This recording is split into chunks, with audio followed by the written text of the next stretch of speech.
बिस्मिल्लाहिर्रहमानिर्रहीम। अस्सलाम वालेकुम नाज़रीन। अहसन इकबाल पर हमले की वीडियो सामने आ गई। हमलावर ने कहा और कैसे गोली चलाई, पुलिस वालों ने हमलावर को कैसे दबोचा।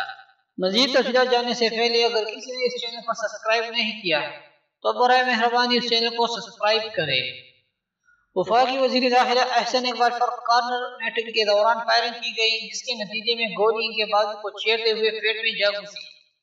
सिक्योरिटी एहलकारों ने हमला और आबिद को गिरफ्तार करके नामालूम मकाम पर मुंतकिल कर दिया और अब इस वाक़े की वीडियो भी मंजरेआम पर आ गई है। सोशल मीडिया पर वायरल होने वाली वीडियो गोली चलाने के कुछ लम्हात बाद की है, जब सिक्योरिटी एहलकारों ने हमलावर को दबोच लिया और अहसन इकबाल को अस्पताल मुंतकिल करने की तैयारी की जा रही थी। वीडियो में देखा जा सकता है कि सिक्योरिटी एहलकारों ने हमलावर को काबू कर रखा है, जबकि कुछ लोग ये कह रहे हैं कि इसके हाथ से पिस्तौल भी कब्जे में ले।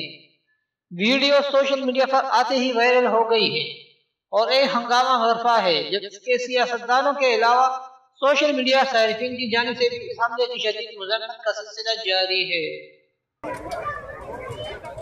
अहसन इकबाल के यहाँ पर गोली लग गई।